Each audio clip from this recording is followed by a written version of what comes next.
नमस्ते बच्चों। आज की पाठशाला में हम कक्षा छठी विषय हिंदी विषय में आज हमारा पाठ 4 है। ऊर्जा आए कहाँ से। तो आज हम ऊर्जा आए कहाँ से इस पाठ के बारे में जानकारी प्राप्त करेंगे। इस संवाद में मानव को आवश्यक ऊर्जा संबंधी जानकारी दी गई है। जल धन की बचत की ओर संकेत किया गया है। साथ ही साथ सौर ऊर्जा का महत्व बताते हुए उसका उचित उपयोग करने के लिए प्रेरित किया है। स्वयं अध्ययन दिए गए चित्रों के आधार पर उचित और आकर्षक विज्ञापन तैयार करो। तो बच्चों यहाँ पे चित्र दिए गए हैं। इसके चित्र के आधार पर आपको विज्ञापन तैयार करना है। ठीक है, चलो अब हम अपना पाठ शुरू करते हैं। शिक्षक, बच्चों क्या तुम जानते हो मनुष्य को शारीरिक ऊर्जा कहाँ से प्राप्त होती है। शिक्षक सर पूछते हैं, जो गुरुजी होते हैं ना उनको शिक्षक कहते हैं। वो बच्चों से पूछते हैं कि बच्चों क्या तुम जानते हो, क्या तुमको पता है कि मनुष्य को शारीरिक ऊर्जा कहाँ से प्राप्त होती है। शारीरिक शक्ति कहाँ से प्राप्त होती है। ऊर्जा का मतलब बच्चों शक्ति। मनुष्य को शारीरिक शक्ति कहाँ से प्राप्त होती है। तो अभी हर्ष बोलता है, हाँ सर, ऊर्जा हमें भोजन से प्राप्त होती है। तो हर्ष बोलता है कि हाँ सर, मुझे पता है ऊर्जा हमें भोजन से प्राप्त होती है। अभी शिक्षक बोलते हैं, ठीक कहा। इसी ऊर्जा से मनुष्य शारीरिक और मानसिक कार्य करता है। शिक्षक बोलते हैं कि हर्ष सही बोल रहा है। इसी ऊर्जा से मनुष्य शारीरिक और मानसिक कार्य करता है। अब प्रियंका बोलती है, सर, रेलगाड़ियों और मोटर गाड़ियों के इंजन के लिए कोयला और पेट्रोल से शक्ति प्राप्त होती है। हर्ष क्या बोलता है, ये कोयला और पेट्रोल हमें कैसे प्राप्त होते हैं। तो हर्ष पूछता है कि हमें ये कोयला और पेट्रोल कैसे प्राप्त होते हैं। शिक्षक, हर्ष पेट्रोल और कोयले को जीवाश्मी ईंधन कहते हैं।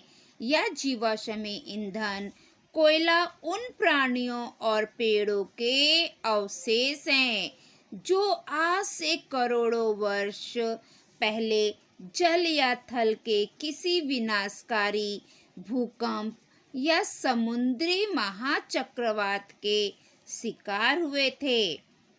पेड़ पौधे या बड़े बड़े विशाल वृक्ष दल में धंसने से और चट्टानों आदि के अत्यधिक दबाव के कारण पत्थर जैसे बन जाते हैं। इनको ही कोयला कहते हैं। सर क्या बता रहे हैं, सर बोल रहे हैं कि आज से करोड़ों वर्ष पहले जल और थल के किसी विनाशकारी भूकंप या समुद्री महाचक्रवात के शिकार हुए थे। पेड़ पौधे या बड़े बड़े जो विशाल वृक्ष दल होते हैं ना, ये सब धंसने से और चट्टान आदि के अत्यधिक दबाव के कारण पत्थर जैसे बन जाते हैं और इन्हीं को कोयला कहते हैं। हर्ष, ये रेलगाड़ियाँ कैसे चलती है।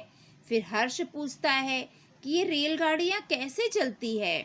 शिक्षक, आजकल कोयले की घटती मात्रा को देखते हुए अधिकांशतः बिजली से ही रेलगाड़ियाँ चलाई जा रही है। तो हर्ष पूछता है कि रेलगाड़ी कैसे चलती है। तो उनके शिक्षक बोलते हैं कि आजकल कोयले की मात्रा घट रही है। कोयले की घटती हुई मात्रा को देखते हुए अब बिजली से ही रेलगाड़ियाँ चलाई जा रही हैं। पहले कोयले से चलाई जाती थी, लेकिन कोयला कम होते जा रहा है, तो अब बिजली से रेलगाड़ी चल रही है। ठीक है, बोलो, जब हम लोग छोटे थे ना बच्चों, तो जो हम ट्रेन में जाते थे ना, तो जब हम गांव पहुंचते थे ना तो हम पूरे काले काले दिखते थे, क्योंकि वो कोयले से चलती थी वो ट्रेन। लेकिन अभी अभी तो बिजली से रेलगाड़ियां चलती हैं, और पहले रेलगाड़ी कोयले से चलती थी। प्रियंका, ऊर्जा के वैकल्पिक स्रोत कौन कौन से हैं? तो प्रियंका पूछती है कि ऊर्जा के वैकल्पिक स्रोत कौन कौन से हैं, ये कैसे हमें ऊर्जा प्रदान करते हैं, और ये हमें ऊर्जा कैसे देते हैं, कैसे प्रदान करते हैं।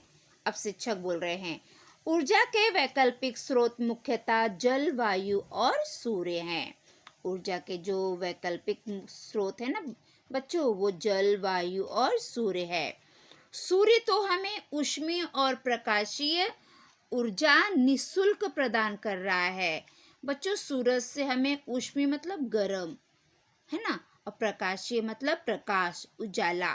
सूरज से हमें प्रकाश मिलता है, उजाला मिलता है, वो भी हमें फ्री देता है। वो पौधे को स्वयं का भोजन बनाने के लिए सूर्य की प्रकाशीय ऊर्जा की आवश्यकता होती है। और जो प्लांट होते हैं ना, पेड़ पौधे होते हैं, उन्हें अपना भोजन बनाने के लिए सूर्य के प्रकाश की आवश्यकता होती है। हर्ष, सौर ऊर्जा और किस किस तरह से उपयोगी है? तो हर्ष पूछता है कि सौर ऊर्जा और किस किस तरह।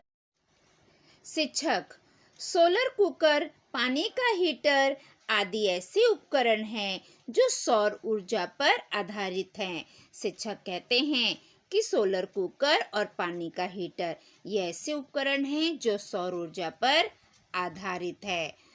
सोलर कुकर, सौर हीटर बड़े होटलों तथा भवनों में खाना पकाने और पानी को गर्म करने के लिए उपयोग में लाए जा रहे हैं।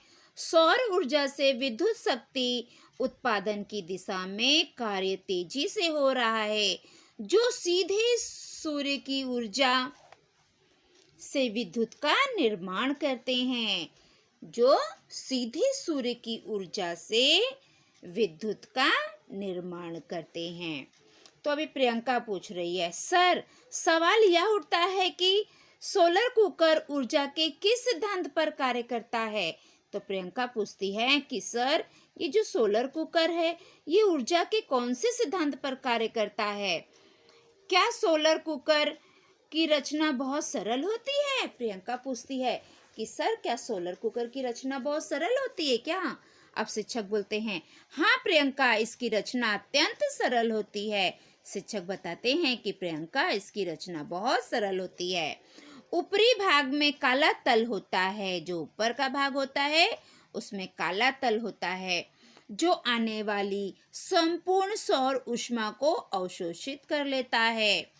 जो ऊर्जा आती है ना, जो उसका ऊपर का भाग जो काला तल होता है, वो आने वाले संपूर्ण सौर ऊष्मा को अवशोषित कर लेता है। उसमें साधारण कांच की पट्टी होती है जो संपूर्ण विकिरण का परागमन करती है। कुकर के ऊपर ढक्कन वाले भाग में दर्पण लगा होता है।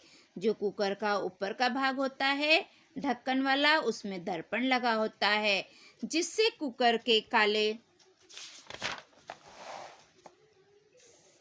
तल को अत्यधिक ऊष्मा की प्राप्ति होती है और कार्य तीव्रता से होता है। हर्ष, सर पौधे सूर्य के प्रकाश में अपना भोजन कैसे निर्माण करते हैं? तो हर्ष पूछता है कि सर पौधे सूर्य के प्रकाश में अपना भोजन कैसे निर्माण करते हैं, कैसे बनाते हैं? शिक्षक, हर्ष, इसे प्रकाश संश्लेषण की क्रिया कहते हैं, जिसके द्वारा ये अपना भोजन बनाते हैं। विभिन्न जीव जंतु पौधों को भोजन के रूप में ग्रहण करके ऊर्जा प्राप्त करते हैं। इन्हीं पेड़ पौधों से सब्जियां और अनाज उत्पन्न होते हैं, जिन्हें ग्रहण कर मानव ऊर्जा प्राप्त करता है। अब हम चर्चा को जारी रखते हुए पवन ऊर्जा को ऊर्जा स्रोत के रूप में समझेंगे। देखो बच्चों, हम भोजन करते हैं तभी हमें ताकत मिलती। प्रियंका, सर पवन ऊर्जा का क्या अर्थ है? प्रियंका पूछती है कि सर पवन ऊर्जा का क्या अर्थ है, क्या मतलब है उसका? तो शिक्षक बोलते हैं पवन भी ऊर्जा का एक ऐसा स्रोत है जो निःशुल्क ऊर्जा देता है। बच्चों, जो पवन है ना, पवन मतलब हवा, पवन भी ऊर्जा का एक स्रोत है जो हमें निःशुल्क ऊर्जा देता है, जिसका कोई पैसा नहीं लगता है। यह वातावरण को प्रदूषित नहीं करता है और ये वातावरण को भी प्रदूषित नहीं करता है। पवन चक्की पवन ऊर्जा पर ही आधारित है। जो पवन चक्की है ना बच्चों, ये पवन ऊर्जा पर ही आधारित है। प्रियंका, पवन चक्की क्या है? इसका उपयोग बता सकती हो? अभी टीचर पूछते हैं कि प्रियंका पवन चक्की क्या है, क्या तुम उसका उपयोग बता सकती हो? अभी देखो हर्ष क्या बोल रहा है। क्यों नहीं सर? हर्ष बोलता है क्यों नहीं सर, पवन चक्की कागज की फिरकी के समान है। हर्ष क्या बोल रहा है कि जो पवन चक्की है वो कागज की फिरकी के समान है। देखो ऐसे कागज की फिरकी होती है ना, जिसको बच्चे लेके भागते हैं तो वो गोल गोल घूमती है ना। चलो आगे देखते हैं। क्यों नहीं सर, पवन चक्की कागज की फिरकी के समान है। देश में बहुत से स्थान ऐसे हैं जहां पवन ऊर्जा का उपयोग पवन चक्कियां चलाने में किया जाता है। इसका उपयोग पानी निकालने और विद्युत पैदा करने में किया जाता है। पवन चक्की का उपयोग किस में किया जाता है? पानी निकालने के लिए और विद्युत पैदा करने के लिए पवन चक्की का उपयोग किया जाता है। बच्चों, ये पवन चक्की का चित्र है। शिक्षक, हर्ष तुम इस विषय में और कुछ पूछना चाहते हो? फिर शिक्षक पूछते हैं कि हर्ष तुम इस विषय में कुछ और पूछना चाहते हो क्या? हर्ष, हाँ सर, जैसा कि आपने बताया कि पवन ऊर्जा से किसी भी प्रकार की प्रदूषण की समस्या नहीं है। हर्ष बोलता है सर, अभी आपने बताया कि पवन ऊर्जा से किसी भी प्रकार की प्रदूषण की समस्या नहीं होती है। ये कैसे होता है सर कि पवन ऊर्जा से किसी भी प्रकार का प्रदूषण नहीं होता है? ये कैसे होता है सर, मुझे आप बताइए। शिक्षक, यह कार्बन डाइऑक्साइड के उत्सर्जन को कम करने की एक तकनीक है। सर बोलते हैं कि यह कार्बन डाइऑक्साइड के उत्सर्जन को कम करने की एक तकनीक है जो ग्रीन हाउस प्रभाव उत्पन्न करती है।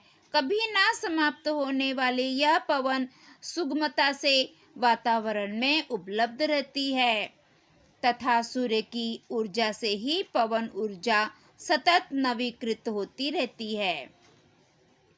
प्रियंका, सर जल से किस तरह ऊर्जा प्राप्त होती है? प्रियंका पूछती है कि सर जल से किस तरह ऊर्जा प्राप्त होती है? शिक्षक, बहता हुआ पानी ऊर्जा का स्रोत है। टीचर कहते हैं, शिक्षक कहते हैं कि जो बहता हुआ पानी है वह ऊर्जा का स्रोत है। यह भी वातावरण को प्रदूषित नहीं करता है और जो बहता हुआ पानी है ये भी ऊर्जा का स्रोत है। ये वातावरण को प्रदूषित नहीं करता है, मतलब उसे गंदा नहीं करता है। जब नदियाँ बहती हैं तब वे अपने साथ मिट्टी और रेत को बहा ले जाती हैं। बच्चों, जब नदियाँ बहती हैं ना तो वो अपने साथ मिट्टी और रेत को भी बहा कर ले जाती हैं, जो ऊर्जा का स्रोत कहलाती है। हर्ष, सर मैं यह जानना चाहता हूँ जल द्वारा विद्युत का निर्माण कैसे होता है? हर्ष बोलता है सर मैं आपसे ये जानना चाहता हूँ कि जल के द्वारा विद्युत का निर्माण कैसे होता है। शिक्षक, अच्छा सवाल किया तुमने। विभिन्न बिजली घरों में पानी बांध पर इकट्ठा कर लिया जाता है। इसके नीचे टरबाइन पवन से नहीं चलती। जब पानी ऊंचाई से गिरता है तब वह इन टरबाइनों को घुमाता है। शिक्षक क्या बोलते हैं कि तुमने अच्छा सवाल किया। विभिन्न बिजली घरों में पानी बांध पर इकट्ठा कर लिया जाता है। बहुत सारे बिजली घरों में पानी को बांध में इकट्ठा कर लिया जाता है। इसके नीचे टरबाइन पवन से नहीं चलती। जब पानी ऊंचाई से गिरता है तब वह इन टरबाइनों को घुमाता है। घूमती हुई टरबाइनें विद्युत उत्पन्न करती हैं। हर्ष, सर परमाणु ऊर्जा क्या होती है? क्या हमारे देश में भी ऐसी ऊर्जा निर्मित होती है? हर्ष पूछता है कि सर परमाणु ऊर्जा क्या होती है? क्या हमारे देश में भी ऐसी ऊर्जा निर्मित होती है? शिक्षक, हाँ हर्ष, अच्छा प्रश्न पूछा तुमने। मुंबई में स्थित भाभा परमाणु अनुसंधान केंद्र में परमाणु ऊर्जा के क्षेत्र में नित नई खोजों पर अनेक कार्य हो रहे हैं। हर्ष, वहाँ क्या क्या होता है? शिक्षक, कनाडा के सहयोग से वहाँ अप्सरा, जटलिन, पूर्णिमा, ध्रुव आदि भट्टियों का निर्माण किया गया है, जिनका उपयोग कृषि, चिकित्सा, उद्योग, भूविज्ञान, भौतिकी अध्ययन और पर्यावरण प्रदूषण मापने आदि में होता है।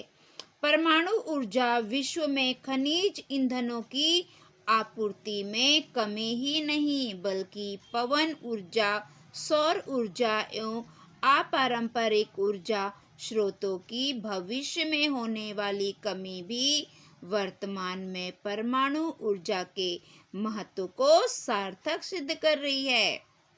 हर्ष, सर कोयला, तेल, प्राकृतिक गैस जैसे ऊर्जा संसाधनों के समाप्त हो जाने के संकट के निवारण का कोई तरीका तो होगा?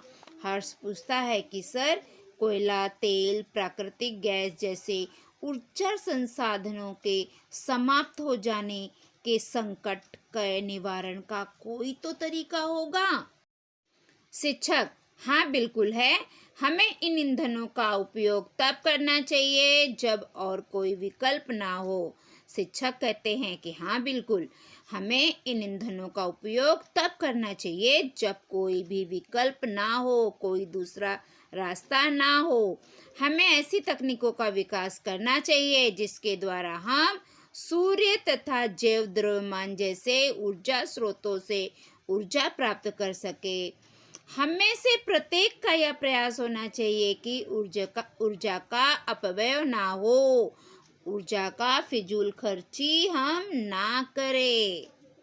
ठीक है बच्चों, यहाँ पर हमारा ये पाठ समाप्त होता है। अब हम इस पाठ के स्वाध्याय करेंगे। मैंने समझा। बच्चों, आपने इस पाठ में क्या समझा है वो आपको यहाँ पर लिखना है। ठीक है। शब्द वाटिका, नए शब्द, अवशोषित, सोखा हुआ, विकिरण, अनेक किरणों का एक बिंदु पर केंद्रित होना, पारगमन, पार पहुंचना, उत्सर्जन, त्याग। सदैव ध्यान में रखो, प्राकृतिक संपत्ति का उपयोग नियंत्रित एवं आवश्यकता अनुसार करना चाहिए। ये बात बच्चों हमें हमेशा ध्यान में रखना चाहिए। ठीक है। स्वयं अध्ययन, सौर ऊर्जा पर चलने वाले उपकरणों के नाम बताओ और ऊर्जा के उपयोग की सूची बनाओ। तो ये काम आपको करना है बच्चों। खोजबीन, देश विदेश की मुद्राओं के नाम ढूंढकर लिखो।